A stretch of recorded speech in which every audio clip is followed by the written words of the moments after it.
Hello, welcome to law excellence. ఇవాల్టి వీడియోలో మనం ఈనాడు, సాక్షి మరియు నమస్తే తెలంగాణ పేపర్స్లోని ఇంపార్టెంట్ కరెంట్ అఫైర్స్ గురించి డిస్కస్ చేసుకుందాం.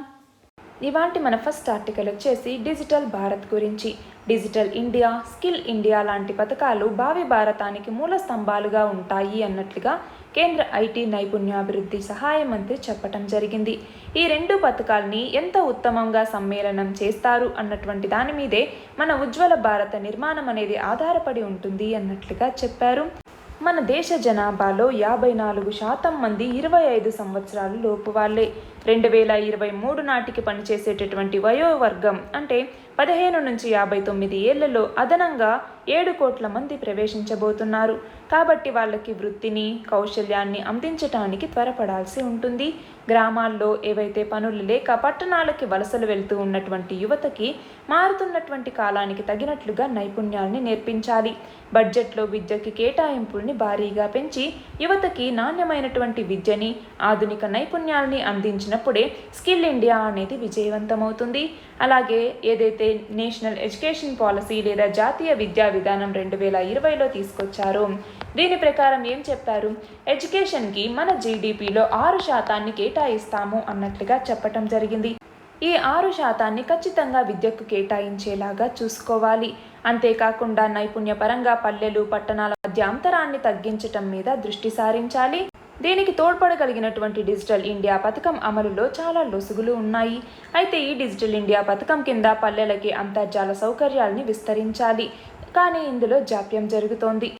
ప్రస్తుతానికి డిజిటల్ నైపుణ్యాలు ఉన్న వాళ్ళకే ఈ ఉద్యోగాలు అనేవి సాధ్యపడుతూ ఉన్నాయి. భారత్ని 5 లక్షల కోట్ల డాలర్ల ఆర్థిక వ్యవస్థగా తీర్చిదిద్దాలి అన్నటువంటి కళ నెరవేరాలి అంటే డిజిటల్ ఇండియా తోడ్పాటు అనేది కీలకం. ఆ 5 లక్షల కోట్లలో 1,00,000 కోట్ల డాలర్లు డిజిటల్ ఆర్థిక వ్యవస్థ ద్వారా చేకూరగలదు. డిజిటల్ స్వప్న సాఫల్యానికి భారతదేశం చేయాల్సింది చాలా ఉంది. డిజిటల్ మౌలిక సదుపాయాల నిర్మాణం మీద సంపన్న దేశాలు తమ యొక్క జీడిపిలో 1.2% పైనే వెచ్చిస్తూ ఉంటే భారతదేశం వ్యయం చాలా తక్కువగా ఉంది. కాబట్టి భారతదేశం డిజిటల్ మౌలిక వసతుల నిర్మాణం మీద చర్యలు తీసుకోవాలి. అలాగే యువతలో విద్యా నైపుణ్యాల్ని పెంచేలాగా చూసుకోవాలి. పనికి సంబంధించి ఏవైతే స్కిల్స్ ఉంటాయో అలాంటి వాటిని నేర్పించి జాబ్ క్రియేషన్ అనేది ఎక్కువగా చేయాలి. దాంతో మనం ఏదైతే $5 ట్రిలియన్ అన్నటువంటి లక్ష్యం పెట్టుకున్నామో దాన్ని చేరుకోవచ్చు అన్నటువంటిది ఈ ఆర్టికల్. ఇక్కడ క్వశ్చన్ చూడండి, ఇటీవల 6 సంవత్సరాలు పూర్తి చేసుకున్నటువంటి డిజిటల్ ఇండియా ప్రోగ్రాం గురించి వివరించండి. డిజిటల్ ఇండియా అన్నటువంటి ప్రోగ్రామ్ని 2015వ సంవత్సరంలో లాంచ్ చేయటం జరిగింది. దీని కింద కొన్ని గవర్నమెంట్ స్కీమ్స్ ఇంపార్టెంట్ ఏంటి, భారత్ నెట్ అనేసి, make in India, startup India, standup India, అలాగే ఇండస్ట్రియల్ కారిడార్స్, ఇలాంటి వాటన్నింటినీ ఈ ప్రోగ్రాం కిందికి తీసుకురావటం జరిగింది. మొత్తం డిజిటల్ ఇండియాలో 9 పిల్లర్స్ ఉన్నాయి.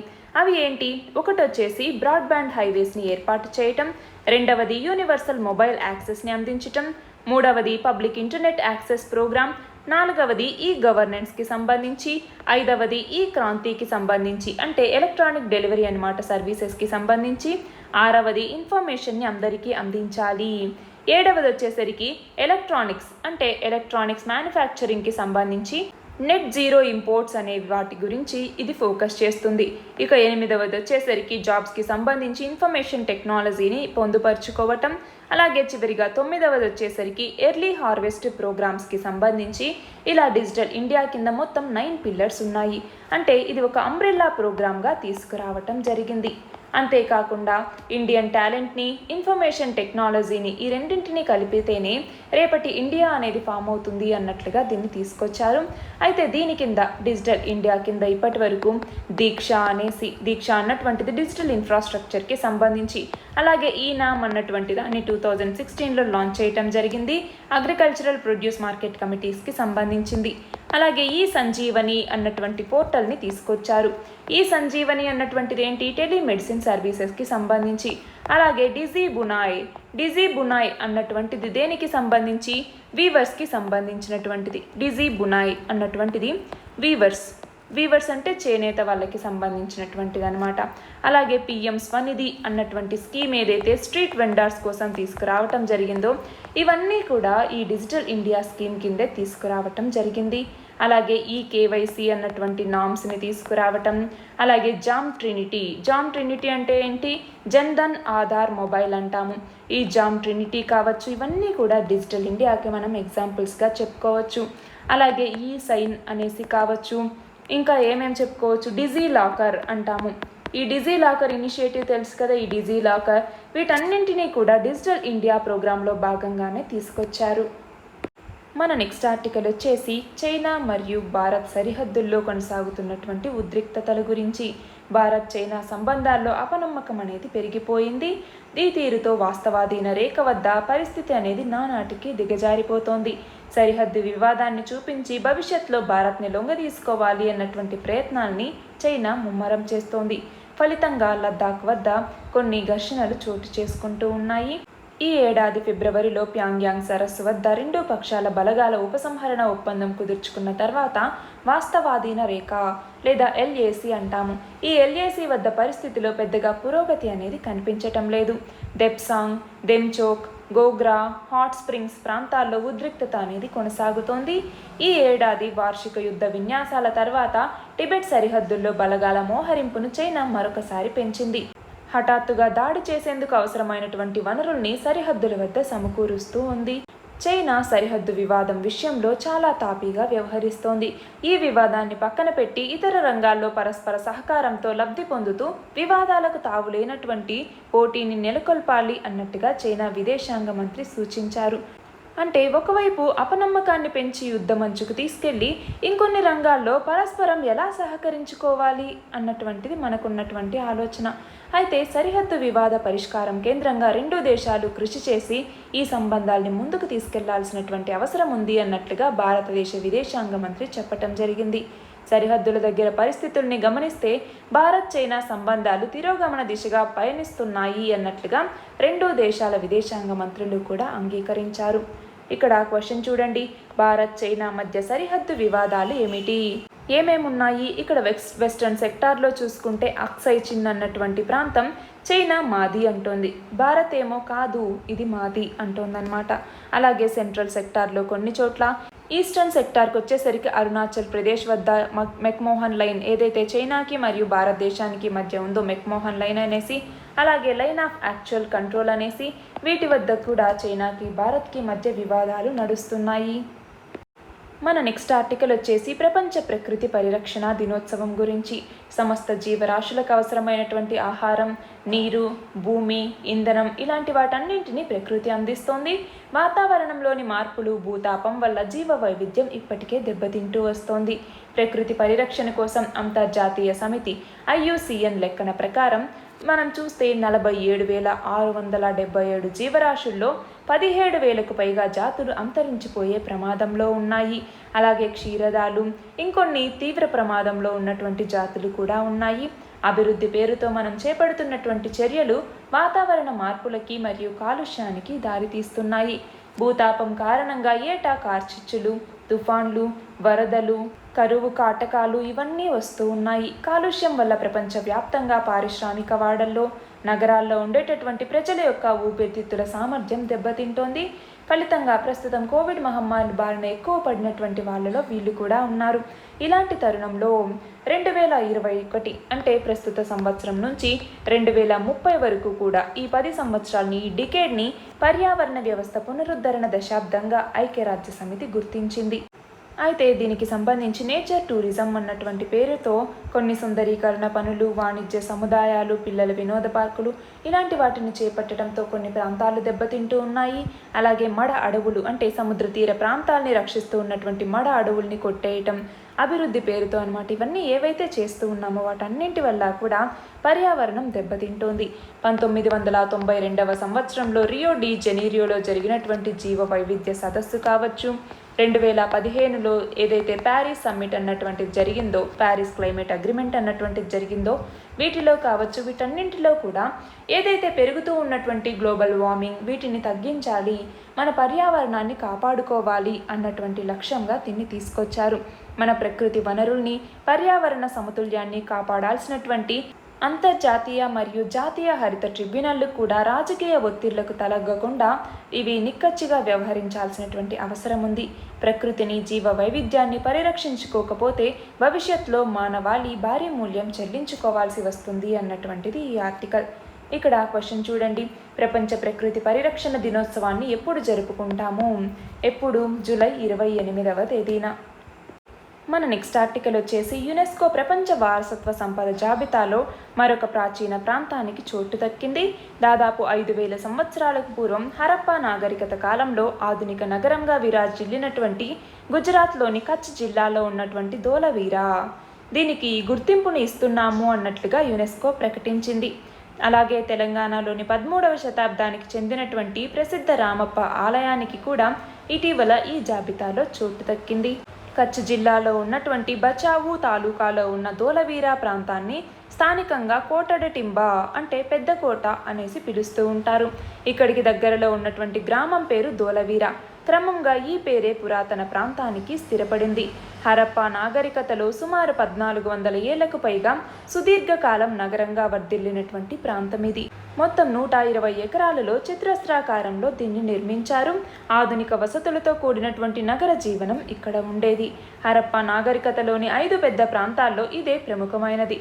ఆ కాలంలో అత్యంత ధనిక నగరం కూడా ఇదే.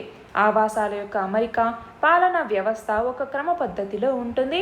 పాలకుడు నివసించేటటువంటి రాజ్మహల్ని ఎత్తైన చోటున నిర్మించారు. దాని చుట్టూ కోట గోడలు, వాటికి 4 ద్వారాలు ఉన్నాయి. రెండవ భాగంలో 2 నుంచి 5 గదులతో కూడినటువంటి అధికారుల నివాసాలు ఉంటాయి. వీటికి రక్షణ గోడలున్నాయి. ఇక 3వ భాగంలో సాధారణ ప్రజల నివాసాలు ఉన్నాయి. మొత్తం నగరం చుట్టూ మరొక గోడ ఉంటుంది. ఈ నిర్మాణాలన్నింటినీ కూడా సమీపంలోని క్వారీల నుంచి తీసినటువంటి రాళ్లతో నిర్మించారు. నగరానికి ఉత్తరాన మన్సార్, దక్షిణాన మాన్హర్స్ నదులు అనేవి ఉండేవి. నగరంలో నీటి నిల్వ, సరఫరా, పారిశుద్ధ్య నిర్వహణకి పక్కాగా ఏర్పాట్లు ఉన్నాయి. అంతేకాకుండా ముత్యాలు తయారు చేసే కర్మాగారాన్ని ఇక్కడ కనుగొన్నారు. 1967వ సంవత్సరంలో పురావస్తు శాఖ ఈ ప్రాంతాన్ని గుర్తించి త్రవ్వకాల్ని ప్రారంభించింది. అయితే 1990 తర్వాతే త్రవ్వకాలు ఒక క్రమ పద్ధతిలో జరిగాయి. ఆ నగర స్వరూపం ఏంటి అన్నది కూడా తెలిసొచ్చింది. ఈ త్రవ్వకాల్లో రాగి పాత్రలు ఎక్కువగా బయటపడ్డాయి. అక్కడ లభ్యమైనటువంటి శిలా శాసనాల్ని ప్రపంచంలోనే మొట్టమొదటి శాసనాలుగా భావిస్తారు. ఇక్కడ క్వశ్చన్ చూడండి, ధోలవీరా ప్రాంతం యునెస్కో వారసత్వ హోదా పొందటంతో భారతదేశంలో మొత్తం ఎన్ని కట్టడాలకి యునెస్కో గుర్తింపు పొందినట్లయింది? ఎన్ని కట్టడాలు? మొత్తం 40 కట్టడాలు. మన నెక్స్ట్ ఆర్టికల్ వచ్చేసి కర్ణాటక 20వ ముఖ్యమంత్రిగా ఎస్ఆర్ బొమ్మాయి కుమారుడు అయినటువంటి బసవరాజ బొమ్మాయి ఈయన బాధ్యతల్ని స్వీకరించబోతున్నారు. రీసెంట్గా కర్ణాటక ముఖ్యమంత్రి అయినటువంటి యడ్యూరప్ప ఈయన రాజీనామా చేయటంతో కొత్త ముఖ్యమంత్రిగా బసవరాజ బొమ్మాయి పేరుని బీజేపీ శాసనసభాపక్షం నిర్ణయించింది. ఈయనని రాజ్భవన్లో గవర్నర్ తావర్చంద్ గెహ్లాట్ ఈయన చేత ప్రమాణ స్వీకారం చేయిస్తారు. ఇక్కడ క్వశ్చన్ చూడండి, కర్ణాటక 20వ ముఖ్యమంత్రిగా బాధ్యతలు స్వీకరించబోతున్నది ఎవరు? బసవరాజ బొమ్మాయి. మన నెక్స్ట్ ఆర్టికల్ వచ్చేసి అస్సాం మిజోరాం మధ్య ఉన్నటువంటి వివాదం గురించి. అస్సాం మిజోరాం సరిహద్దుల్లో చోటు చేసుకున్నటువంటి ఘర్షణల్లో 6 అస్సాం పోలీసులు మరణించడంతో ఆ వివాదం దేశవ్యాప్తంగా మరొకసారి చర్చనీయాంశమైంది. ఒకే దేశంలోని 2 రాష్ట్రాలు శత్రు దేశాల మాదిరిగా తలపడటం ఏంటి అన్నటువంటిదనమాట. అయితే ఇప్పుడైతే అస్సాం మిజోరాంకి ఈ వైరం ఏదైతే ఉందో అది మిగతా దేశాలకు తెలిసింది. కానీ వాస్తవానికి ఈ 2 రాష్ట్రాల మధ్య బ్రిటిష్ కాలం నుంచే తీవ్ర సరిహద్దు వివాదం అనేది ఉంది. దేశానికి స్వాతంత్రం వచ్చే నాటికే ఈశాన్య భారతదేశంలో అస్సాంతో పాటు మణిపూర్, త్రిపుర ఈ సంస్థానాలు మాత్రమే అంతర్భాగంగా ఉండేవి. అయితే తర్వాత 1963 నుంచి 1987 మధ్య అస్సాం నుంచి వివిధ భాగాల్ని విడదీసి నాగాలాండ్, మేఘాలయ, అరుణాచల్ ప్రదేశ్, మిజోరాం లాంటి రాష్ట్రాల్ని ఏర్పాటు చేశారు. అయితే బ్రిటిష్ పరిపాలనలో ఉన్నప్పుడు 1885వ సంవత్సరంలో అలాగే 1933వ సంవత్సరంలో కూడా 2 నోటిఫికేషన్లను జారీ చేశారు. ఆ నోటిఫికేషన్లే అస్సాం మరియు మిజోరాం యొక్క విభేదాలకి మూల కారణమయ్యాయి. బ్రిటిష్ కాలంలో మిజోరాంని లుషాయి హిల్స్ అనేవి ఒకటి ఉన్నాయన్నమాట. ఆ లుషాయి హిల్స్కి సంబంధించి ఆ పర్వత ప్రాంతంగా వ్యవహరించేవాళ్ళు. తర్వాత 1875 నాటి నోటిఫికేషన్ లుషాయి పర్వతాల్ని అలాగే అస్సాంలో ఉన్నటువంటి కచార్ పర్వతాల్ని వేరువేరు ప్రాంతాలుగా విభజించింది. ఈ నోటిఫికేషన్ ప్రకారం తమకి దాదాపు 1318 చదరపు కిలోమీటర్ల అటవీ ప్రాంతం మీద హక్కులు ఉన్నాయి అన్నట్లుగా మిజోరాం వాదిస్తోంది. అస్సాం మాత్రం ఈ వాదనని అంగీకరించటం లేదు. ఇక బ్రిటిష్ కాలంలో జారీ అయిన రెండవ నోటిఫికేషన్ 1933 సంవత్సరంలో లుషాయి పర్వతాలు మణిపూర్ మధ్య సరిహద్దును నిర్ణయించింది. మిజోరాం 1885 నాటి నోటిఫికేషన్ని ఆమోదిస్తూ ఉంటే ఏది మిజోరాం అన్నటువంటిది. అస్సాం మాత్రం ఏం చెప్తోంది, 1933 నాటి నోటిఫికేషన్ ఏదైతే ఉందో దాన్ని ఆమోదిస్తాము అన్నట్టుగా చెప్తోందనమాట. స్థానిక గిరిజన తెగలు భూ యాజమాన్య హక్కుల్ని నిర్ధారించుకోవటానికి చట్టాలు రిజిస్ట్రేషన్ పత్రాల మీద కాకుండా కొండలు, వాగులు, లోయల లాంటి కొండ గుర్తుల్ని అప్పుడు పెట్టుకున్నారన్నమాట. అలా ఆధారపడటం సమస్యకి మరింత బలాన్ని చేకూరుస్తోంది. సరిహద్దుల్లో తమకి చెందినటువంటి భూముల్లోకి అస్సామీలు చొరబడ్డారు అన్నట్టుగా మిజోరాం ఆరోపిస్తోంది. అయితే తమ సరిహద్దు జిల్లాల్లోకే మిజోలు చొచ్చుకు వచ్చారు అన్నటువంటి వాదన అస్సామీల దగ్గర ఉందన్నమాట. అయితే ఈ వివాదమే రీసెంట్గా కాల్పులకి కూడా దారితీసింది. ఈ రెండు నోటిఫికేషన్ల కారణంగా ఈ వివాదం ఇప్పటికీ అపరిష్కృతంగా ఉంది. ఈ ఘర్షణల నేపథ్యంలో పరిస్థితులను చక్కదిద్దేందుకు కేంద్రం రంగంలోకి దిగింది. ఢిల్లీ రావాల్సిందిగా అస్సాం మరియు మిజోరాం రాష్ట్రాల ప్రభుత్వ ప్రధాన కార్యదర్శులు మరియు డీజీపీలని ఆదేశించటం జరిగింది. క్వశ్చన్ చూడండి, అస్సాం మిజోరాం వివాదం గురించి తెలపండి అన్నప్పుడు మనం దీని గురించి రాస్తాము. మన నెక్స్ట్ ఆర్టికల్ వచ్చేసి జూపిటర్ లేదా గురు గ్రహానికి చెందినటువంటి అంటే జూపిటర్స్ మూన్ అయినటువంటి గ్యానమైడ్ అన్నటువంటి దాని యొక్క వాతావరణంలో నీటి ఆవిరి ఉనికిని శాస్త్రవేత్తలు గుర్తించారు. నాసాకి చెందినటువంటి హబుల్ టెలిస్కోప్ అందించినటువంటి డేటాని విశ్లేషించి ఈ మేరకి తేల్చారు. ఆ ఉపగ్రహం యొక్క ఉపరితలం మీద ఉన్నటువంటి ఐస్ ఘన రూపం నుంచి నేరుగా వాయు రూపంలోకి మారినప్పుడు నీటి ఆవిరి ఏర్పడుతోంది అన్నట్లుగా గుర్తించారు. సౌర కుటుంబంలో ఉన్నటువంటి మూన్స్ అన్నింటిలోకి కూడా ఈ గ్యానమైడ్ అన్నటువంటిది పెద్దది. భూమి మీద ఉన్నటువంటి మహాసాగరాల్లో ఉన్నటువంటి మొత్తం నీటి కన్నా ఈ మూన్లోనే ఎక్కువ నీరు ఉండొచ్చు అన్నట్టుగా పరిశోధనలు చెప్తూ ఉన్నాయి. అయితే తీవ్రమైనటువంటి శీతల పరిస్థితుల వల్ల అక్కడి ఉపరితలం మీద నీరు ఘనీభవించి ఉంది అన్నట్లుగా నాసా పేర్కొంది. గ్యానిమీడ్ యొక్క ఉపరితలానికి సుమారు 160 కిలోమీటర్ల కింద మహాసముద్రం ఉంది.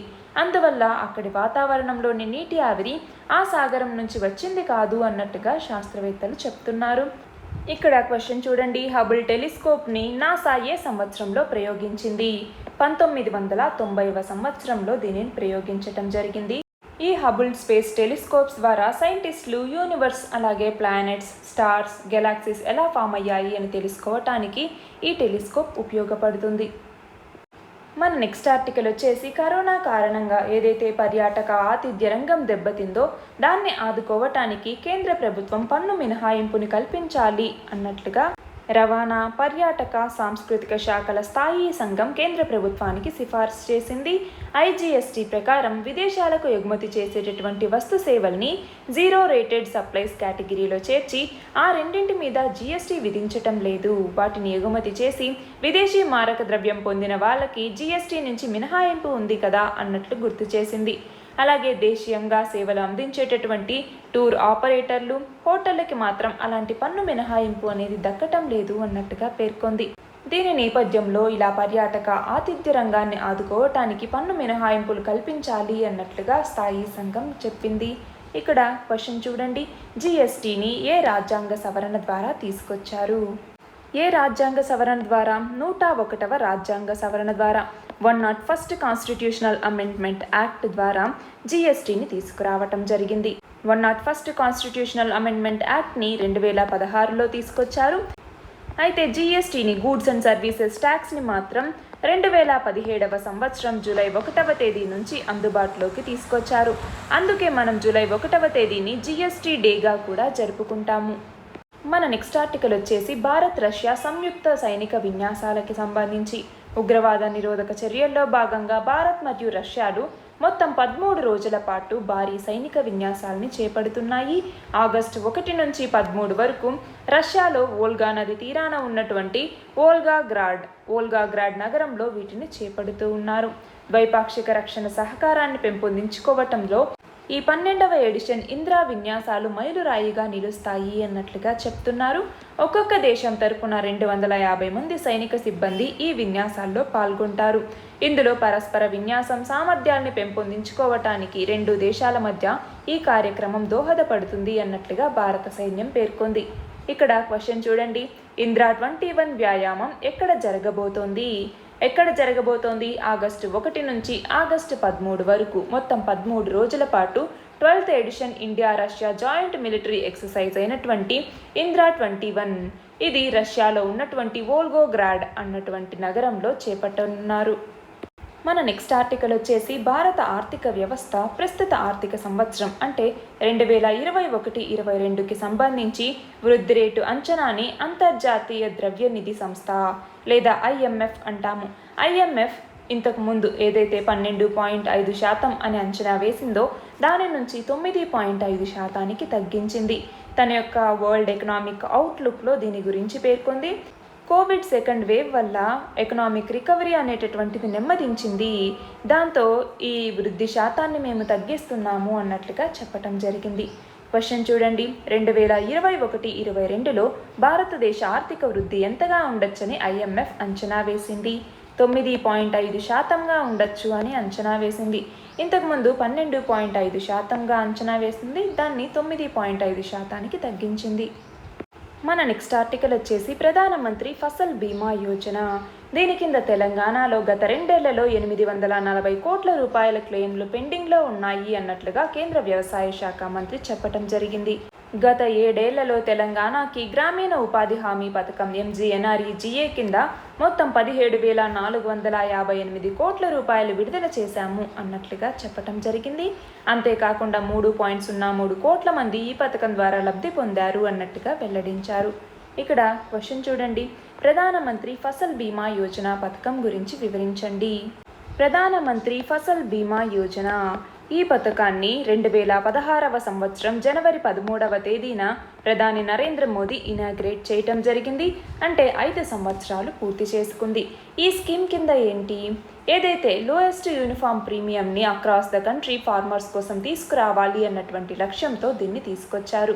దీని కింద ఏదైనా క్రాప్ ఫెయిల్యూర్కి సంబంధించి ఇన్కమ్ యొక్క ఫార్మర్స్ని స్టెబిలైజ్ చేయడానికి సంబంధించి ఒక కాంప్రహెన్సివ్ ఇన్సూరెన్స్ కవర్ని ప్రొవైడ్ చేయటం జరుగుతుంది. అన్ని ఫుడ్ మరియు ఆయిల్ సీడ్ క్రాప్స్కి సంబంధించి ఇది వర్తింపజేస్తారు. దీని కింద 2% ప్రీమియంని ఫార్మర్స్ పే చేయాల్సి ఉంటుందన్నమాట. అంటే ఈ 2% ఖరీఫ్కి సంబంధించి పే చేయాలి. అలాగే 1.5% రబీకి సంబంధించి ప్రీమియంగా పే చేయాల్సి ఉంటుంది. ఒకవేళ కమర్షియల్ అలాగే హార్టికల్చరల్ క్రాప్స్ ఏవైతే ఉంటాయో వాటికి 5% అంటే కమర్షియల్ మరియు హార్టికల్చర్కి సంబంధించి 5% ప్రీమియంని పే చేయాల్సి ఉంటుంది. అంతేకాకుండా గవర్నమెంట్ అన్నటువంటిది 90% ప్రీమియంని దేనికి నార్త్ ఈస్టర్న్ స్టేట్స్ ఏవైతే ఉంటాయో ఈ నార్త్ ఈస్టర్న్ స్టేట్స్కి 90% ప్రీమియం సబ్సిడీని గవర్నమెంటే ఇస్తుంది. అంతేకాకుండా ఫార్మర్స్ ఎవరైతే లోన్ని ఫార్మర్స్ ఉంటారో అంటే కిసాన్ క్రెడిట్ కార్డ్ అలాగే క్రాప్ లోన్ ఎవరైతే ఉంటారో అలాంటి వాళ్ళకి ఈ స్కీమ్ కంపల్సరీగా వర్తింపజేస్తారు.